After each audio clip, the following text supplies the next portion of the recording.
ඔතන කෝලයක් දීලා හරි මේක බලන්න පුළුවන් නේද? මොකද ඔය තවදුරටත් අපිට වටේ යවන්න එපා. ඊමේල් එක මෙතන ඉදිරිපත් කරා නම් හොඳටම ඇති. හරිද? ඔයගොල්ලෝ කියන වචන අපි විශ්වාස කරන්නේ නැහැ. ඔයගොල්ලෝ ડોකියුමන්ට් තියෙනවනේ.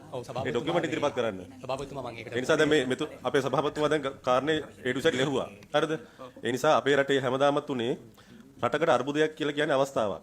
රටකට නැගිටින්න ජනතාවගේ ජීවිත ගොඩනගන්න අවස්ථාවක් පාලකයන් ලැබෙනවා. හැබැයි අපේ රටේ මුළු ඉතිහාසෙම සිද්ධ වුණේ අර්බුදය ඒ පාලකයන්ගේ සාක්කු පුරවන්න පාවිච්චි කරපු එක. 2004 සුනාමිය ආවා. දහස් ගණන් මිනිස්සු ඝාතනය වුණා. අවසානයේ රාජපක්ෂ ආණ්ඩුවේ සාක්කු පුරවන්න තමයි ඒක පාවිච්චි කළේ. ඒ අර්බුදයේ අවස්ථාවක් කරගත්තේ නැහැ ලැබිච්ච මහා දෙවන ධනස්කන්ධය කීප දෙනෙක්ගේ පවුල් වල බලය තර කරගන්න ධනය තර කරගන්න පාවිච්චි කළා. ඒ ඉතිහාසෙ ඔප්පු වෙලා තියෙනවා ඒවා. කොවිඩ් කියන්නේ අවස්ථාවක්. ගං වතුර කියන්නේ අවස්ථාවක්. ආණ්ඩු ප්‍රියදර්ශන ආප ඇමතිවරයා අධිකරණයේ ඔප්පු වෙලා දැන් වරදකරු බවට පත් වෙමින් අධිකරණ නඩු යනවා.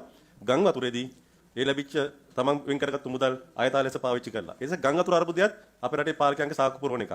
කොවිඩ් කියන්නේ අපිට අර්බුදයක් වගේම අවස්ථාවක්. හැබැයි ඒ අර්බුදය අපි පාවිච්චි කරලා තියෙන NMR එක තමන්ට තියෙන වගකීම අත්හැරලා ඉවරලා ජනතාවට අහිතකර ඖෂධ ගෙන්නන්න. ඒ නිසා අර්බුදයකදී තමයි වැඩිපුරම පාලකයෝ වගේම නිලධාරීනුත් පරිස්සම් වෙන්න ඕනේ. අර්බුදයක තියෙන වගකීම වැඩි. මොකද අර්බුදයකදී ඕන තරම් දේවල් වෙන්න පුළුවන්. අර්බුදයකදී සාමාන්‍ය ප්‍රොසීඩර් එක අපි නතර කරනවා. එතකොට වැඩිපුරම අපි රටේ ජනතාවගේ අවධානය යොමු කළ යුතුයි අර්බුදයකදී. හැබැයි හැමදාම අපේ රටේ අර්බුද පාවිච්චි කරලා තියෙන ඉතිහාසයේ ඒ රටේ ජනතාවට තියෙන වගවීම මුළුමනින්ම අත්හැරලා ඒ ලැබෙන අවස්ථාව අර්බුදයකදී ලැබෙන අවස්ථාව ඊටමත් තක්කඩි විදිහට ඊටමත් අමානුෂික විදිහට කොහොමද ඉමුනෝග්ලෝබින් කෙලිවලා ගේන ඖෂධයට වතුර පුරවන්නේ? ඒතකොට මොන මනුෂ්‍යත්වයේ නාමයෙන් දෙක කරන්නේ? අපි මොන මට්ටමේ මිනිසුද එතකොට? ප්ලාස්මා ගන්නේ. හරිද? එතකොට ඒ වතුර පරවලි වල ඒකේ තියෙන බැක්ටීරියාවකින් නම් මිනිස්සු මැරුණේ.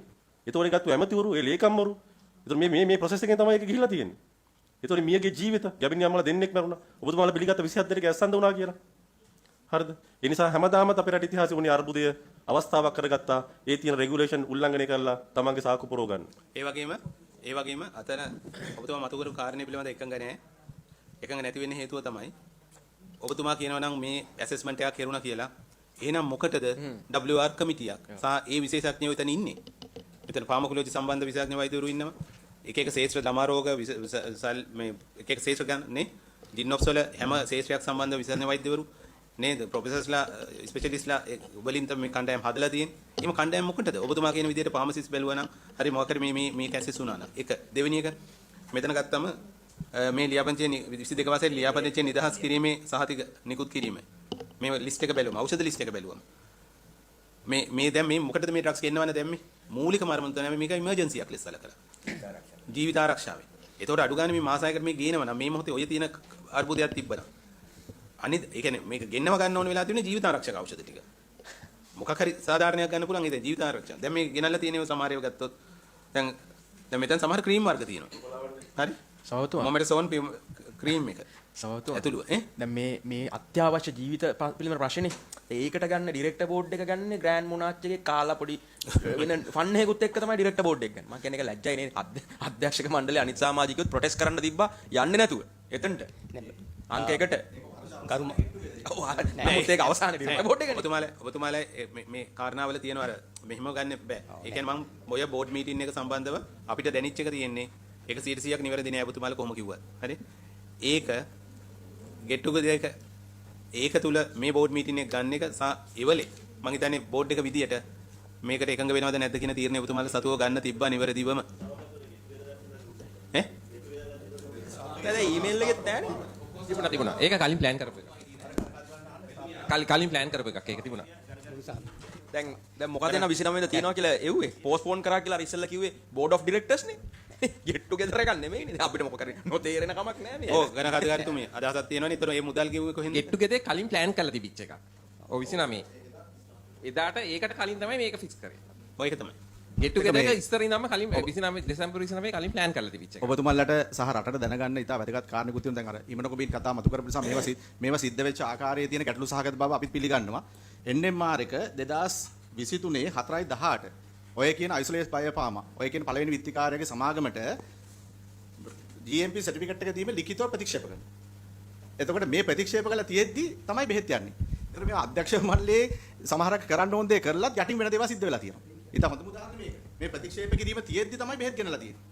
කරු සබබ් ඒ අර යටින් කරපු වැඩේ පැහැදිලි කිරීමක් කරා නම් සභාපතිතුමනි සභාපතිතුමනි මම කියන්නේ දැන් මේ ඉමුනෝග්ලෝබින් ගැන කතා කරපු එකේ ඉමුනෝග්ලෝබින් වලට WR රික්වෙස්ට් එකක් සෞඛ්‍ය අමාත්‍යාංශයෙන් කවදාවත් NMR එකට ඇවිල්ලා නැහැ. එතකොට NMR එකෙන් මේ ලිඛිතව අපි බලපුවාම කිසි දවසක WR එකක් රෙජිස්ටර් වෙලා ඉෂුව වෙලා නැහැ. එතකොට මම අර ඉස්සෙල්ලා කිව්වා වගේ පොඩි ළමයෙකුට උනා තේරෙන වැරදි සීල් එකක් ගහපු ડોකියුමන්ට් එකක් මෙඩිකල් සප්ලයි ඩිවිෂන් එකට යනවා WR එකක් හැටියට.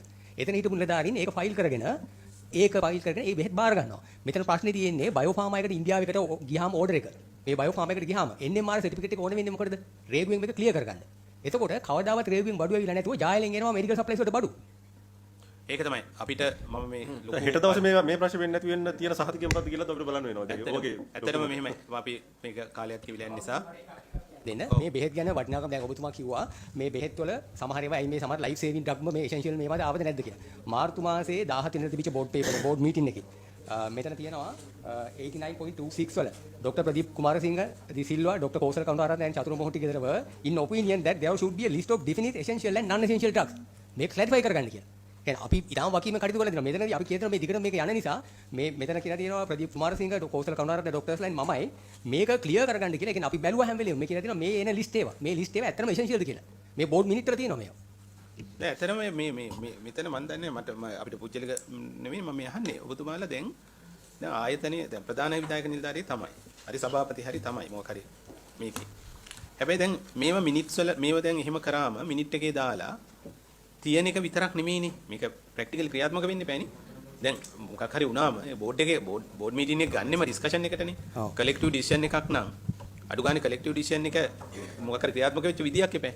සර් ඒක පිළිගන්නවා සර්. ඒකේ ඇත්තටම මේක දැන් මේක ආයතනයේ ප්‍රධාන විධායක නිලධාරියෙක් වගකීම තමයි CEO ගේ බෝඩ් මීටින් එක මාසික සැරයක් තිබ්බාම ඒකේ ඩිරෙක්ටිව්ස් තියෙනවා. ඒව අරගෙන ෆලෝ අප් කරලා මොන හරි ඩිසිෂන් තියෙනවා නම් ඒව ගැන ආපහු කතා බහ කරන්න ඕනේ. බලලා ඊට පස්සේ ආපහු මේ බෝඩ් එක තවත් මාසෙකින් එන්නේ. එතකොට අලුත් බෝඩ් පේපර්ස් දෙක මේ වගේ ඔක්කොම ටික ඒගොල්ලෝ කියන්න ඕනේ. මොකද දැන් මෙතන යම්කිසි ඔබ්සර්ව් කරපු එකක් තමයි නෝට් කරන්නේ. මේ විදිහට බලන්න ලයිෆ් සේවින් තියනවාද මේ තියෙනවද කියලා. ඉතින් ඇත්තටම දැන් ප්‍රධාන විධායක නිලධාරියා ආයතනයේ ඉන්නේ මේ වැඩේට තමයි.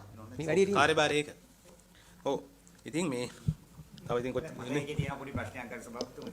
අපි අර ආයතන ගණනාවකම කතා කරනකොට අපි ඔය කතාව කිව්වා. ඒ ගවර්නන්ස් වල ඉෂුව එකක් තියෙනවා නේද උතන? කොහොමද CEO බෝඩ් එකේ ඉන්නේ? ඒ කියන්නේ බෝඩ් එක කියලා කියන්නේ තීරණ ගන්න තැන. ඒ තීරණ ගන්න තැන ක්‍රියාත්මක කරන එකකිනත් එතන හිටියොත් මේ ගවර්නන්ස් එක ගන්න නැහැ නේ. සර් ඒකට මම මේ මෙතන වෙලා තියෙන ප්‍රධාන සර් කියන එකට මම එකඟයි. මොකද මම හිතන්නේ රාජ්‍ය ව්‍යාපාර දෙපාර්තමේන්තුවේ දැන් ওই තියෙන ගයිඩන්ස් හරහා මම හිතන්නේ මේ ස්ට්‍රක්චර් එක වෙනස් කිරීම අත්‍යවශ්‍යයි කියලා මම හිතනවා. ඒක නිසා තමයි මේ කොන්ෆ්ලික්ට් එක එන්නේ. ඒ තියෙන්නේ කියලා. ඔය කොන්ෆ්ලික්ට් එක දැන් දිගටම අපි නිරීක්ෂණය කරුවා ආයතන ගොඩක තියෙනවා. හැබැයි අර තව ඒ කියන්නේ යම් සංක්‍රාන්ති කාලයක එක සැරේට අර මට තේරෙන්නේ නැහැ ඒක අපි අදහසක් ගන්න වෙයි මේ භාණ්ඩාගාර පැත්තෙන් නේද? asianmirror.lk